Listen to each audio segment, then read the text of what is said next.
안녕하세요. 안녕하세요. 반갑습니다. 반갑습니다. 저는 참 하나님의 교회 감남원에서 가장 확실하게 하나님의 나라의 일을 지도하시는 예수 그리스도를 찾기 위해서 열심히 노력하고 있는 김기호라고 하는 사람입니다. 오늘 여러분들에게 전해드리고자 하는 말씀의 주제는 지도자는 그리스도니라 하신 주제로 삼았습니다. 이 주제의 말씀을 성경의 전반적인 증거를 통해서 자세히 정리된 메시지를 먼저 참고해 드릴 수 있도록 하겠습니다. 주제는 지도자는 그리스도니라고요. 마태복음 23장 8절에서 10절에 근거한 말씀입니다. 참고하겠습니다. 그러나 너희는 랍비라 칭함을 받지 말라. 너희 선생은 하나요. 너희는 다 형제니라. 땅에 있는 자들을 랍비라 하지 말라. 너희 아버지는 하나이시니 곧 하늘에 계신 자시니라.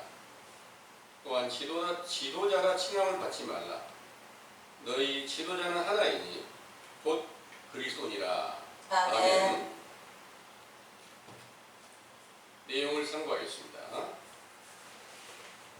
지혜와 총명과 모략이 완전하신 참 하나님께서 사랑하는 이스라엘 백성들이 왕의 제도를 구함으로 사무엘상 10장 1절 사무엘 선지자에게 명하여 사울에게 기름을 부어 왕으로 삼고 지도자가 되게 하셨으나 사무엘상 15장 22절에서 23절 주님이 명령을 거역함으로 패하시고 사무엘상 16장 1절에서 13절 다윗에게 기름을 부어 왕이 되게 하여 뛰어난 지도력으로 지도하여 그 나라를 견고하게 세우셨습니다.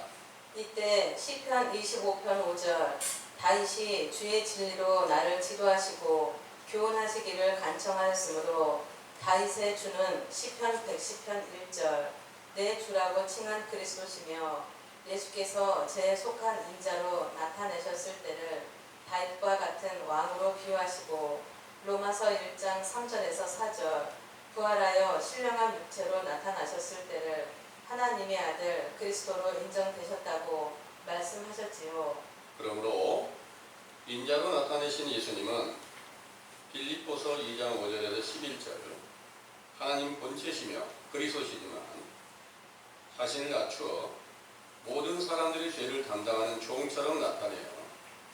자신의 지도자는 하나님 아버지신데 다른 지체로 계신 것이 아니라 요한복음 10장 30절 자신의 육체와 하나가 되었다고 말씀하셨으므로 요한복음 17장 7절에서 8절 예수께서 주신 모든 말씀과 능력이 아버지께로부터 온 것을 믿었던 제자들은 그리스도의 지도를 받았던 것입니다. 이렇게 그리스도의 지도를 받았던 사도들이 마태복음 16장 13절에서 20절 예수님을 하나님의 아들이시며 그리스도이심을 시인하였을 때 천국의 교회를 세상에 세우고 천국의 열쇠를 주시겠다는 약속을 하시면서 자기가 그리스도이심을 아무에게도 이르지 말라고 명하시고 부활하신 후에 아버지께로 올라갔다가 다시 오시겠다는 약속대로 사도행전 2장 1절에서 4절 오순절에 보혜사 성령으로 충만케 하셨을 때 천국의 열쇠를 예수 그리스도의 이름으로 주신 것이지요. 이로써 로마서 8장 1절에서 4절 천국이신 그리스도 예수 안에 들어가서 영원히 정죄됨이 없는 생명의 성령의 법으로 죄와 사망의 법을 이기고 율법의 모든 요구를 이루어지게 하셨으므로 그 거룩하신 이름이 영원히 영광과 찬송을 받으시기에 합당하시나이다. 아멘. 예수께서 제자들에게 말씀하여 서기관들과 바리새인들이 모세의 자리에 앉아서 마태복음 23장 5절에서 10절 사람에게 보이고자 하여 차는 경문을 넓게 하고 해당의 상자와 랍비라고 칭함받는 것을 좋아하는데 너희는 랍비라 칭함을 받지 말라. 너희 선생은 하나요 너희는 다 형제니라. 땅에 있는 자를 아비라 하지 말라. 너희 아버지는 하나이시니 곧 하늘에 계신 자신이라. 또한 지도자라 칭함을 받지 말라. 너희 지도자는 하나이시니 곧 그리스도라. 하신 말씀 중에 랍비는 유대인들이 선생을 존칭하는 말이며 아비란 생명의 씨를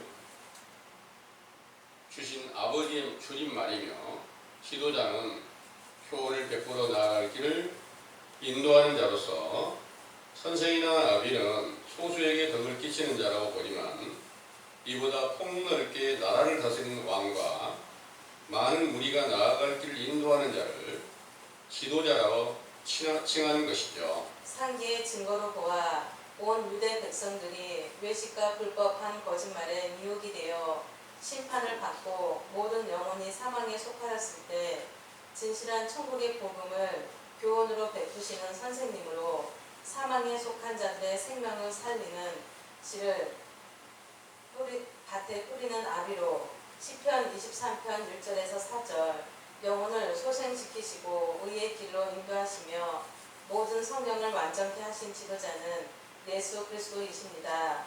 그러나 그가 모든 사람들의 죄를 담당하시고 육체로 살아계신 동안에는 마가복음 10장 17절에서 22절 한 부자가 꿇어 앉아 선한 선생이며 내가 무엇을 하여야 영생을 얻으리이까? 예수께서 이르시되 네가 어찌하여 나를 선하다 일컫느냐? 하나님 한 분 외에는 선한 이가 없다고 말씀하시며 영생을 얻으려면 계명을 지키라 하시니 부자가 말하기를 그 계명은 내가 어려서부터 다 지켰다고 대답하므로 예수께서 그에게 말씀하시기를 너의 소유를 다 팔아 가난한 자들에게 주라. 그리하면 하늘에서 보화가 너에게 있으리라. 그리고 나서 나를 쫓으라 하시니 그 사람이 재물이 많은 고로 이 말씀을 인하여 슬픈 기색을 띠고 근심하며 가니라. 하신 후 마가복음 10장 23절에서 31절 제자들에게 이르시기를 재물이 있는 자는 천국에 들어가기가 심히 어려워 약대가 바늘귀로 들어가는 것이 부자가 천국에 들어가는 것보다 쉽다 하신대 제자들이 심히 놀라 그런즉 누가 구원을 얻을 수 있는가 하니 예수께서 저희에게 사람으로서는 할 수 없으되 하나님께서는 다 할 수 있느니라 하시니 베드로가 우리는 모든 것을 버리고 주를 쫓았나이다 하므로 예수께서 내가 진실로 너에게 이르노니 나와 및 복음을 위하여 집이나 형제나 자매나 부모와 자식과 전토를 벌인 자는 금세에 있어 집과 형제와 모친과 자식과 전토를 100배나 받되 핍박을 겸하여 받고 내세의 영생을 받지 못할 자가 없느니라. 하신 말씀과 모든 성경의 증거로 보아 세상에 재물이 많은 부자가 천국에 들어가기가 어렵다는 것이 아니라 영적인 부자 곧 천국의 재물인 하나님의 말씀을 가졌다고 하나 거짓말로 외식과 불법을 행하여 마귀를 지도자로 섬기는 교회에서는 어릴 때부터 도덕적인 계명을 배워 지킨다고 할지라도 요한복음 1장 9절에서 14절 참 빛이시며 서로 사랑하라는 계명을 완전케 이루신 예수 그리스도를 보고 믿을 수 없으므로 영생을 얻는 천국에 들어갈 수 없다는 것이지요. 그러나 마가복음 1장 1절에서 6절 약대 털옷을 입었던 세례 요한의 교훈을 듣고 물세례를 받은 제자들을 약대로 비유하고 바늘귀로 비유한 마태복음 7장 13절에 14절 좁은 문으로 들어가 예수께서 부활하신 후 사도행전 2장 1절에 4절 오이사 성령으로 충만케 하시는 세례를 베푸셨을 때 에베소서 2장 13절에서 18절 한 세 사람을 지어 화평하게 하시고 한 성령 안에서 아버지께 나아가 영생하는 천국이 완성되게 하신 것입니다. 이때부터 천국으로 인도하는 길에 지도자이신 예수 그리스도께서 사도들 안에 속사람으로 살아서 계신 증거로 고린도후서 12장 12절 모든 참음과 표적과 기사와 능력을 행하게 하시면서 사도행전 14장 8절에서 18절 루스드라의 스스라는 신당에서 복음을 전파할 때 나면서부터 안진뱅이 된 자가 그 복음을 들음으로 바울이 주목하여 구원받을 만한 믿음이 그에게 있는 것을 보고 큰 소리로 너의 발로 바로 일어서라 하니 그 사람이 뛰고 걷는지라. 하신 증거로 그리스도께서는 사람의 심령을 살피시고 믿음이 있는 자에게는 확실한 표적을 보여 영생의 구원을 얻게 하시지만 부자 청년처럼 꿇어앉아 자신을 낮추어 선한 선생님이라고 부르며 무엇을 하여야 영생을 얻으리까 하고 문의할지라도 재물로 비유한 외식과 불법을 버릴 수 없는 자는 하늘의 보화인 예수 그리스도를 영접할 수 없다는 것이죠. 그러나 예수께서 천국의 길을 인도하시는 지도자인 것을 믿고 모든 것을 버린 자들에게 100배로 더하겠다는 약속을 성령 세례로 주셨으나 그 사도들의 마지막 곧 말세에 요한일서 2장 18절에서 19절 많은 적그리스도가 일어났는데 그들이 사도들 중에서 나갔다고 하셨으므로 그들은 사도행전 6장 3절에서 6절 성령과 지혜가 충만하여 칭찬을 듣는 일곱인 중에 안디옥 사람 니골라가 있었는데 요한계시록 2장 6절 그가 결국 사도들을 배도하여 당을 짓게 되므로 적그리스도의 영의 지도를 받게 된 것입니다. 그와 같은 자들이 많이 나타날 것을 베드로 사도님의 편지에 베드로후서 2장 1절에 3절 거짓 선지자들이 일어나 탐심으로 지은 말 곧 다른 복음과 찬송가 등을 만들어 멸망케 할 이단을 끌어들여 진리의 영이신 그리스도를 부인하고 그 제자들의 육체를 모두 죽이게 되므로 그리스도의 지도 체제는 끊겨지게 되었고 적그리스도 곧 마귀의 지도 체제가 다시 세워지게 되었지요. 이런 일이 세상에 드러나는 것은 당을 지은 무리들과 로마의 태양신을 믿는 무리들과 연합하여 천주교로 세워졌고 그들의 교세가 강성해지면서 예수 그리스도를 영접하여 그의 지도를 받던 제자들이 핍박을 받고 몰살당하게 되면서부터 그들로 말미암아 신구약 성경을 통하여 하나님과 예수 그리스도를 전파하여 바다 모래처럼 헤아릴 수 없이 많은 교인들을 모아 서기 1500년경까지 유일한 교회로 성장하였습니다. 이렇게 성장한 천주교에서 교황청의 타락한 현상을 목격한 마르틴 루터가 개혁하여 개신교가 세워지면서부터 오늘날에 이르기까지 수많은 교파가 세워졌지만 요한일서 4장 1절에서 6절 미혹하는 영, 곧 적그리스도의 지도를 받아서 세상에 속한 말로 다른 복음을 전파하면서 말씀이 육신이 되어 나타내신 예수 그리스도께서 속사람의 생명으로 강림하실 것을 부인하고 있는 것이죠. 그러므로 오늘날도 참 하나님 본체이신 예수 그리스도를 지도자로 섬기려며 마태복음 23장 11절에서 12절 자기를 낮추어 모세의 자리에 앉았으면서도 그 사실조차 알지 못하고 적 그리스도의 종노릇하고 있었던 죄를 자복하며 회개하는 물세례 안에서 그리스도의 길을 예비하기 위하여 보냄을 받은 선지자 세례 요한으로부터 지도를 받아야만 인자를 만나서 그의 지도를 받는 제자가 되고 성령으로 세례 주시는 때가 되면 흠없이 완전하신 그리스도의 지도를 받고 온전케 된다는 사실을 굳게 믿으시기 원합니다. 아멘.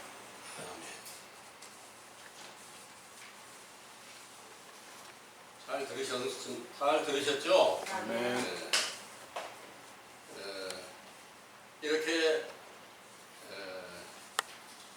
만왕의 왕이시고 만주의 주가 되시고 모든 천지와 모든 만물을 창조하시고 만물을 다스리시는 참 하나님 본체이신 예수 그리스도께서 여러분들의 지도자가 되었으면 참 좋겠죠. 아멘. 오늘날 이 세계는 세계 모든 교회가 지도자, 완전한 지도자이신 예수 그리스도를 전파한다면서 세계에 거의 20억 인구나 되는 많은 사람들이 다 하나님을 찾고 구하고 천국을 기업으로 받고자 하는 소망을 가지고 함께 신앙생활을 하고 있는 것을 여러분들은 잘 알고 계시죠? 네. 이와 같은 이 세상에 그 많은 무리들이 다 하나님과 예수 그리스도를 믿고 우리는 그분이 우리 지도자라 이렇게 믿고 있습니다. 근데 여러분들이 보시기에 어떻습니까? 교회 형태를 보면 수많은 교파로 나누어져 있습니다. 그리고 그 교훈을 전파하는 모든 것들은 제각기 똑같은 교훈을 전하는 게 아니라 제각기 다른 교훈을 전하고 사람의 계명과 유전을 만들어서 명칭만 하나님과 예수 그리스도를 믿는다고 하지 그 예수 그리스도께서 성경에 말씀하신 모든 내용들이 성취함이 없다는 것을 여러분들은 혹시 알고 믿고 계시나요? 지금 이 시대에 교회가 성경에 증거된 대로 예수 그리스도를 믿는다고 하면서 예수님이 약속하신 것들이 성취가 안 되고 있다는 그런 말씀입니다. 그 말씀이 성취되지 않았다는 내용은 어떤 것이냐 하면 예수님께서 제자들에게 약속을 하셨습니다. 너희가 내 이름으로 무엇을 구하든지 다 시행하게 하겠다. 이렇게 약속을 하셨습니다. 그리고 그 제자들에게 그 약속이 언제 지켜지게 되냐 하면 예수님이 부활하신 후에 오순절날 성령 세례를 주셔가지고 그때부터 예수 그리스도의 이름을 주십니다. 그 이름을 주셔서 그 이름으로 죄인들이 돌아왔을 때 세례를 베풀면 그 죄인들이 죄사함을 받고 성령을 선물로 받게 하는 그런 권능을 나타내게 됐던 겁니다. 오늘날 또 똑같이 그 이름을 받았다면 그 이름으로 세례를 베풀어서 죄사함을 주었다면 전부 다 그 죄사함을 받는 자들이 그리스도 안에서 전부 다 하나가 되고 그리스도께서 지도하는 체제 안에서 성경의 모든 증거대로 흠없이 행함이 따라야 될 터인데 그와 같은 확실한 증거가 나타나지 않고 있기 때문에 모든 교인들이 다 예수 그리스도의 이름은 부르고 있지만 그 부르는 이름으로 구하는 모든 것들이 성취함이 없기 때문에 바로 약속이 안 지켜지는 거짓말자리로 만드는 그런 죄악을 범하고 있다는 것입니다. 그래서 본문에서 예수 그리스도는 바로 지도자이다. 전능한 지도자이다. 이 내용을 무색하게 만들었고 말로는 예수님을 믿는다고 하지만 그들은 모두가 자세히 성경을 살펴보면 적그리스도의 체제 안에서 마귀의 권세 안에서 온갖 죄악을 범하고 있다는 사실을 믿으시기를 원합니다. 아멘.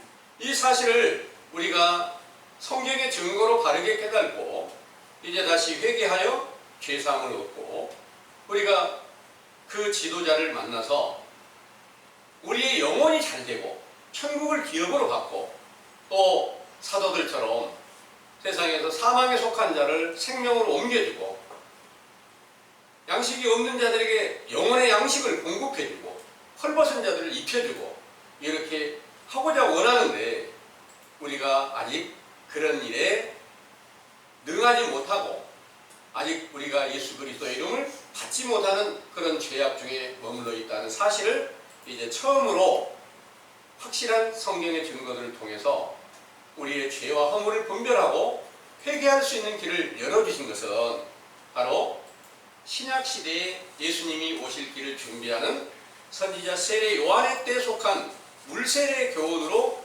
베풀어지고 있는 교훈이라는 것을 믿으시기 원합니다. 아멘. 그러면 왜 예수 그리스도를 전하면 되는 것이지 왜 세례 요한의 때가 다시 나타나야 되느냐? 이런 질문을 하는 분들이 세상에 참 많습니다. 그런데 하나님께서는 한 시대, 한 세대가 이렇게 지나고 나면 또 한 세대가 임하게 된다는 것을 전도서 1장 4절에 보면은 기록하고 있습니다. 한번 읽어보겠습니다. 전도서 1장 4절입니다.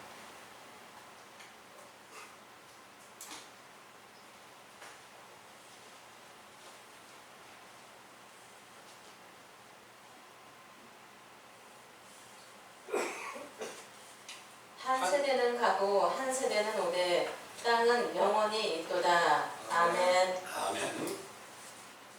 한 세대는 가고 한 세대는 다시 온다.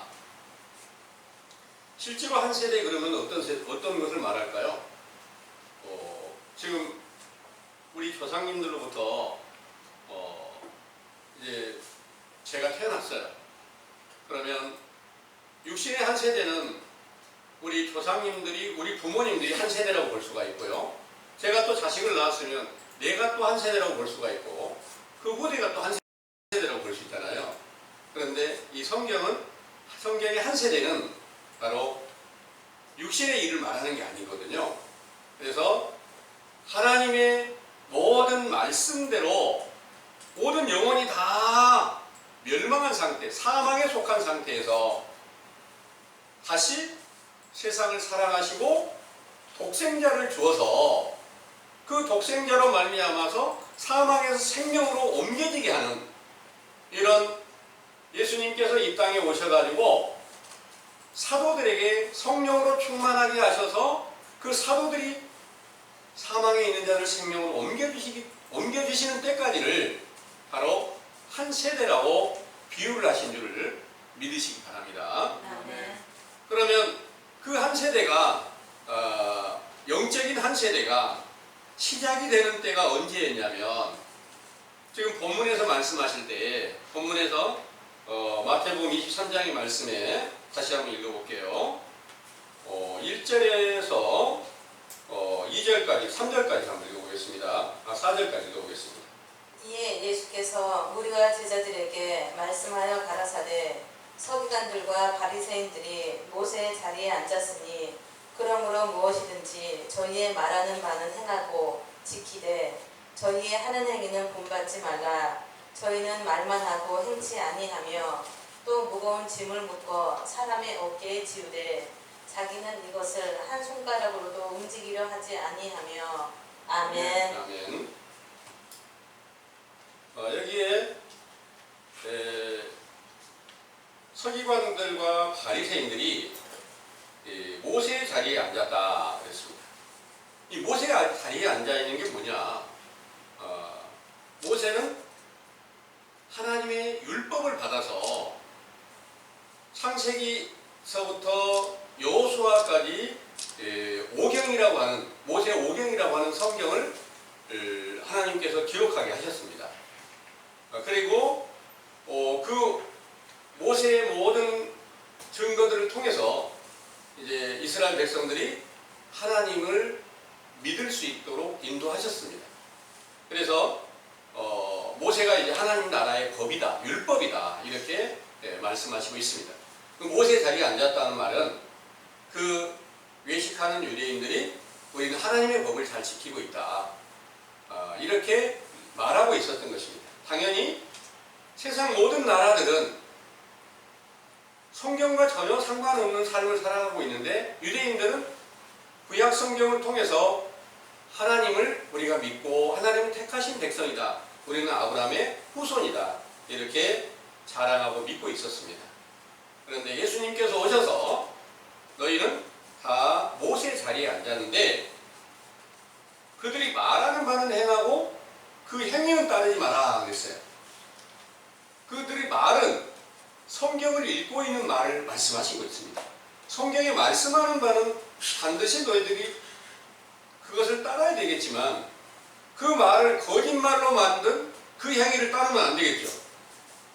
그 거짓말로 만들어서 온갖 죄악을 행하고 있는 것을 따르면 안 되니까 그 행위는 따르지 말라고 말씀하셨습니다. 그러면 이와 같은 일들이 오늘날도 똑같이 성경을 가지고 하나님의 모든 명령에 순종한다고 하면서 예수 그리스도를 믿기만 하면 우리가 다 사망의 생명으로 옮겨지고 우리가 다 예수님의 피로써 모든 죄를 사함받았다 이렇게 말하고 있는데 그들은 행하는 모든 일들은 성경과 전혀 다른 복음을 만들어서 거짓말로 사람들을 미혹하는데 한마디로 말로 교회에 나가면 여러분들은 예수님께서 피를 흘리심으로 이미 여러분들의 모든 죄는 그 피로 말미암아 죄사함을 얻었습니다. 그 사실을 여러분들이 믿고 교회에 나와서 목사님이 전하는 말씀대로 순종하면 여러분들은 다 생명에 이르는 거고 구원을 받는 것입니다. 다 천국에 이르는 것입니다. 이렇게 일러주지만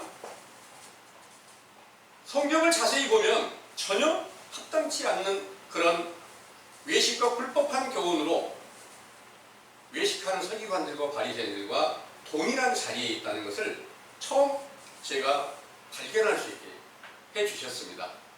그것은 왜냐하면 그때 당시에 신약시대 당시에 그 외식과 불법한 세대 안에서 최초로 하나님의 보냄을 받은 선지자 세례 요한이 회개하라는 명령을 처음 전하면서 그때부터 너희들이 천국에 들어가려면 내 뒤에 오신 능력 많으신 그분을 만나서 그분이 성령 세례를 받아야 너희가 완전히 그 나라를 이룰 수 있고 영생을 얻는 것이다. 이렇게 알려주신 겁니다. 이 일이 신약시대 처음 그리스도의 복음이 시작이라는 것을 마가복음 1장 1절에는 예수 그리스도의 복음의 시작은 세례 요한의 때로부터 시작이 되는 거다. 이렇게 일러주셨습니다. 그래서 오늘날도 온 세계가 다 미리 성경에 말씀하신 대로 사도들의 시대의 역사가 끝날 것이고 이때가 말세가 되는 것이고 온 세계가 다 거짓의 미혹이 되고 온 세계가 다 멸망하게 되는데 그 멸망한 사실을 처음으로 확실하게 증거해주는 이 교훈이 바로 선지자 세례 요한의 때에 속한 교훈으로 성경의 확실한 증거로 인해서 진실과 거짓을 구별하게 하고 선과 악을 정확하게 구별해서 지도자가 누구냐, 너를 지도하는 자가 그리스도시면 성경과 똑같이 그리스도의 지도 체제로 사도들이 지도를 받았던 것처럼 똑같은 행함이 나타나야 될 터인데 그 지도와 똑같은 행함을 이루지 못하고 있는 것은 이것은 온 세계가 다 거짓에 미혹되게 한다는 성경이 응하게 되었다. 이 말씀을 전해드리고 있는 것입니다. 이것은 바로 여기 4절의 말씀에 또 무거운 짐을 묶어 사람의 어깨에 지우되 자기는 이것을 한 손가락으로도 움직이려 하지 아니한다 그랬습니다. 성경을 가르쳐서 여러분들은 계명 지켜야 됩니다. 수고하고 무거운 짐을 져야 됩니다. 그런데 목사님들은 말씀은 그렇게 해놓고 전혀 그 말씀대로 순종치 않아도 그 교인들만 계속해서 여러분들 11조 잘 바쳐야 됩니다. 여러분들이 교회에 나와서 봉사해야 됩니다. 이렇게 알려주고 있으면서 그 목사님은 성경대로 행함이 없다는 이런 내용입니다.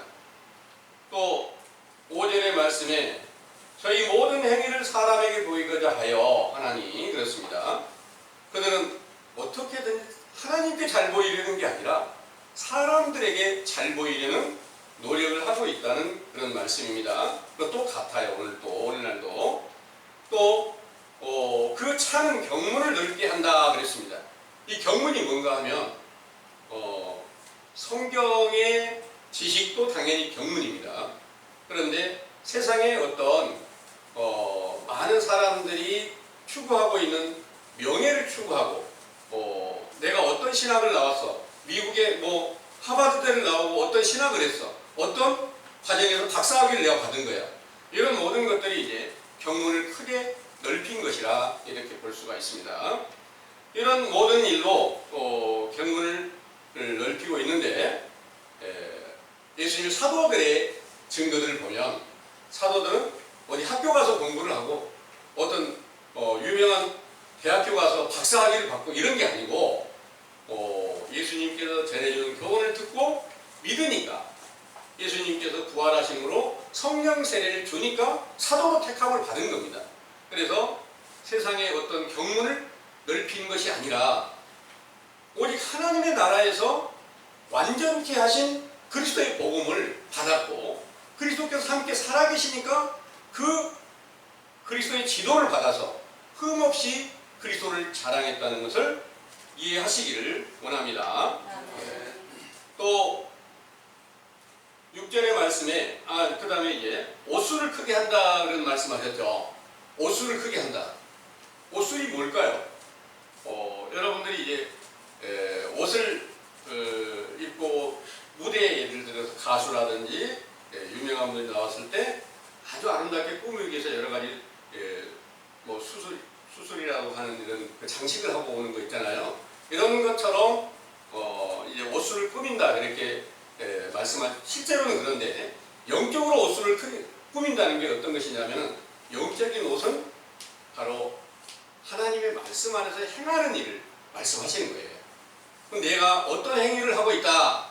세상에서 가난한 자들을 돕기 위해서 날마다 내가 굶주린 사람을 위해서 밥을 지어준다.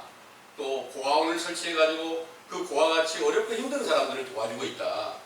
세상에서 옷술을 크게 한다는 것은 세상에서 착한 행위를 자랑하는 이런 것들이 옷술을 크게 하고 있다. 이런 내용이 되겠습니다.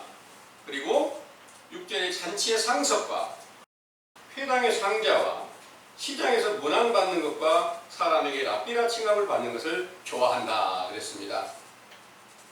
그런데 여기서 잔치의 상석이라는 말은 실제로 뭐 잔치집에 가서 어디가 높은 자리에 앉아서 그 자리를 좋아한다 이런 내용이 아니고요.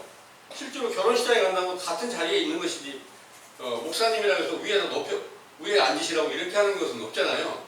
물론 이제 뭐 교인이 뭐 결혼한다면 거기 가서 목사님이 주례를 쓰면서 이런 것들이 있지만 그런 건 아니란 말입니다.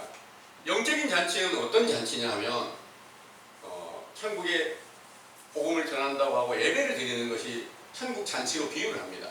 그래서 교회 안에서 그 가장 큰 능력을 받은 당회장 목사로 되기를 원하고 또 어떤 박사학위를 받은 자로 칭함을 받아서 우리 교회에 어떤 박사님 오셨습니다.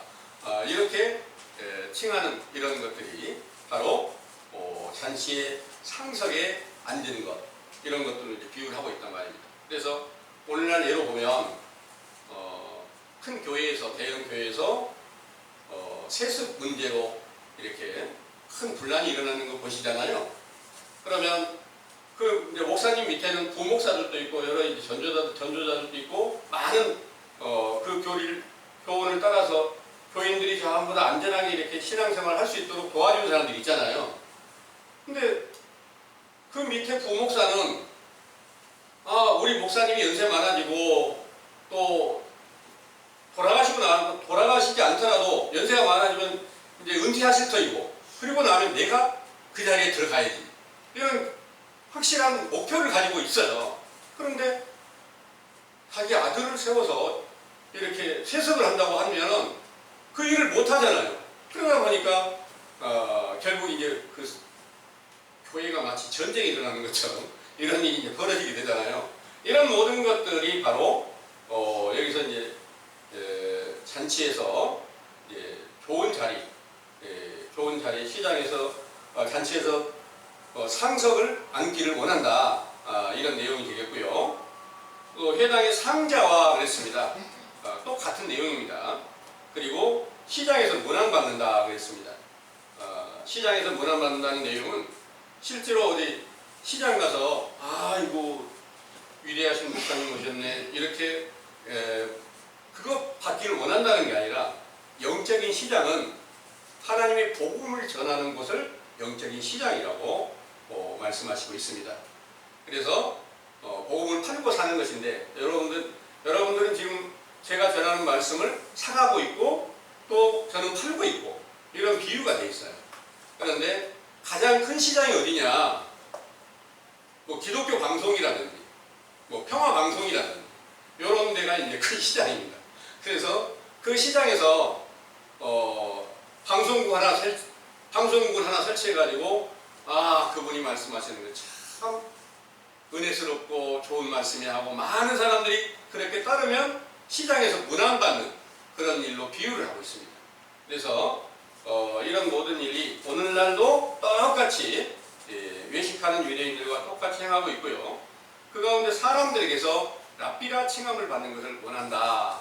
그래서 교회를 나가다가도 이왕이면 내가 신앙생활 하는데 목사가 돼야 되겠어. 그럼 아무리 경제가 어렵고 힘들어도 신학교를 가야 되겠다. 그래가지고 정말 성령이 뜨겁게 역사하기를 원하고 간절히 기도하고 바라는 이런 일로 그 가운데서 어떤 특별한 악의 영을, 강한 영을 받으면 그가 성공하는 목사가 되는 거예요. 이 세상이 지금 그렇게 돼 있어요. 그래서 시장에서 문안받는 것과 랍비라 칭함을 받기를 원한다. 이런 내용들이 오늘날도 그냥 신앙생활하는 이런 것이 아니라 나는 적어도 목사로 또 유명한 그런 목사로 세움을 받기를 원한다. 이런 내용이 된다는 것을 믿으시기 바랍니다. 이와 같이 랍비라 칭함을 받기를 원한다는 그런 내용이 바로 예수님께서 가르치시기 위해서 한 부자가 마가복음 10장에 있는 말씀이었어요. 10장에 한 부자가 찾아와서 선한 선생님이여 내가 어떻게 하면 영생을 얻으리까 하고 예수님께 물었습니다. 그러니까 예수님께서는 네가 영생을 얻으려면 그때 이제 하신 말씀이 어찌하여 네가 나를 선한 선생님이라고 하느냐. 내가 인간으로서 선한 선생이 아니라 선한 선생님은 한 분이신데 하나님 아버지가 선한 선생님이시다. 이렇게 일러주신 후에 네가 영생을 얻으려면 반드시 계명을 지키라 이렇게 말씀하셨습니다. 그 계명을 지키라 이렇게 말씀하셨는데 그 부자가 하는 말이 나는 이미 계명을 다 지켰습니다. 그런 거예요. 계명을 다 지킨다는 내용은 어떤 내용이냐면 영적인 완전한 계명은 부활의 영광을 얻으신 그리스도가 우리 안에서 새 생명으로 나타나셨을 때 성경 전체의 모든 계명이 완전하게 이루어지는 겁니다.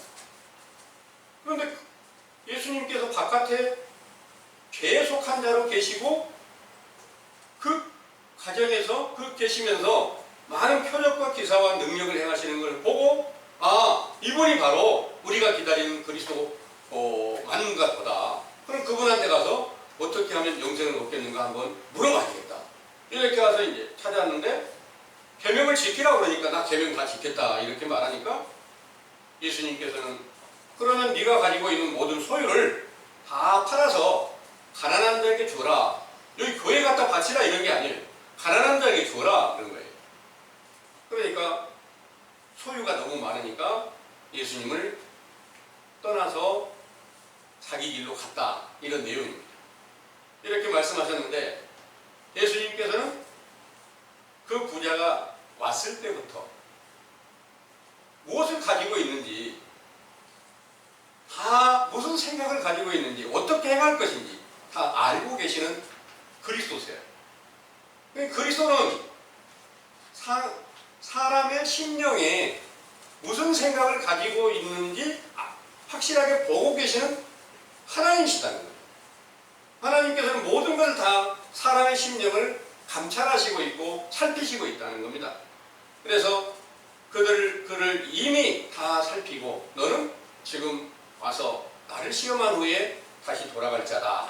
이렇게 알고 계시는데 만약 네가 영생을 얻고자 원하면 모든 소유를 다 버려라 그랬는데 소유를 가난한 자에게 줘라 그랬는데 그 가난한 그 소유는 한마디로 말해서 그 이후에 가르치실 때 제자들에게 교훈을 베푸실 보실 때 하는 말씀이 너희가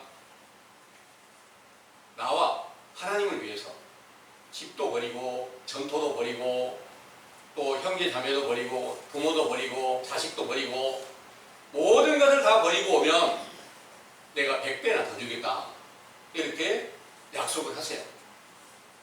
그 약속을 오늘날 이 세상에 외식하는 자들은 실제로 부모가 교회 못 나오게 하면 버려. 이렇게 교훈을 베푸는 거고요.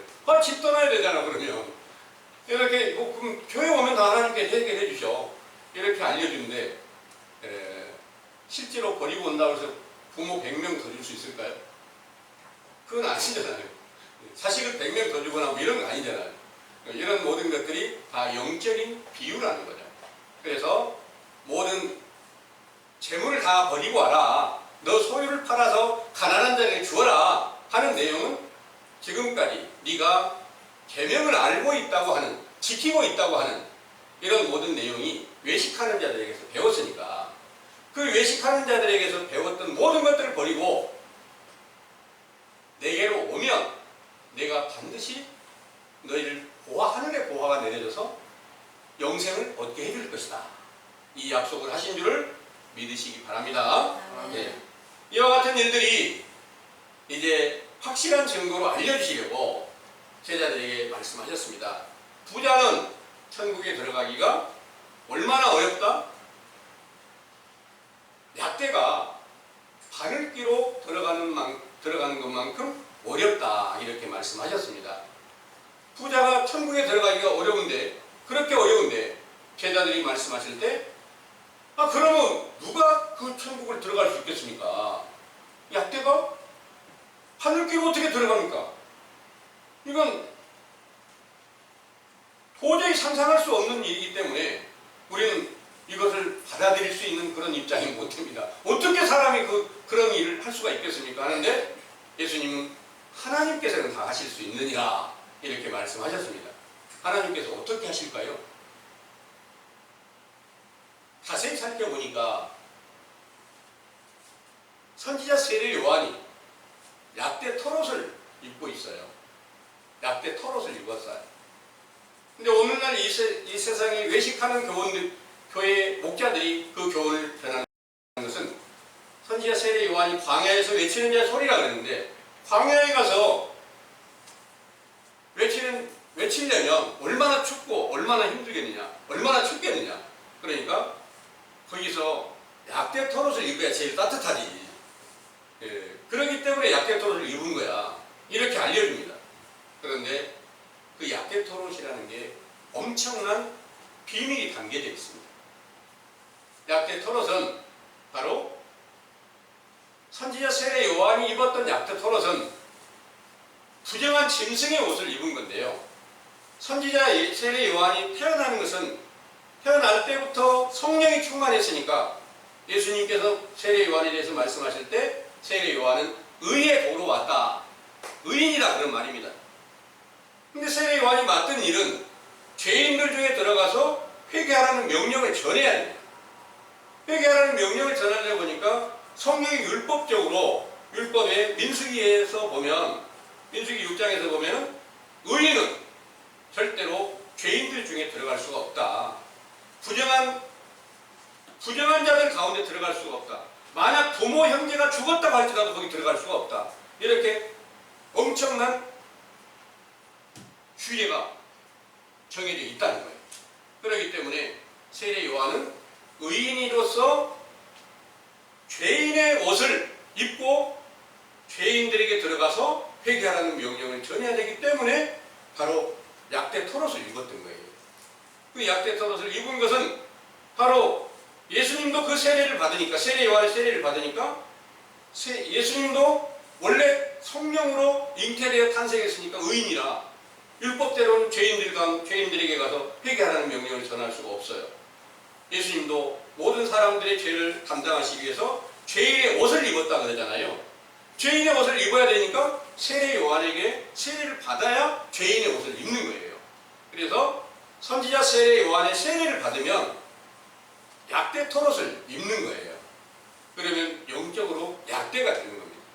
그래서 약대가 바늘귀로 들어간다 하는 내용이 바로 바늘귀가 가장 좁은 공간에 실이 들어가는 거잖아요. 그 실이 어떤 실이냐? 성경에 있는 모든 말씀들이 바로 실로 비유를 해놨어요. 성경의 말씀들은 홍색, 청색, 자색, 홍색실, 붉은 배실, 가는 배실, 금실, 은실 이런 것들을 비유를 해놨단 말이에요. 이 비유로 된 그 모든 말씀을 받은 선지자 세례 요한의 교훈 안에 있는 자들을 예수님께서 성령으로 충만케 하실 때에 바로 천국으로 들어가서 그때 비로소 예수 그리스도가 속에서 새 생명으로 나타나시니까 비로소 그때 사망에서 생명으로 옮겨지고 흑암의 권세 안에서 사랑의 아들의 나라로 옮겨졌다 이렇게 말씀하셨거든요. 골로새서 1장 13절에서 14절을 한번 보겠습니다. 골로새서 1장 13절에서 14절의 말씀입니다.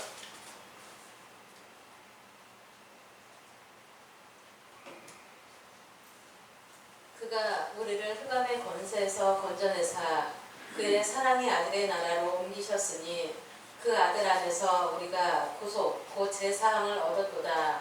아멘. 이 흑암의 권세에서 건져내서 사랑의 아들의 나라로 옮겨주는 이 지도자가 성경 안에서 완전한 지도자예요. 그분이 바로 그리스도만 하실 수 있다는 겁니다.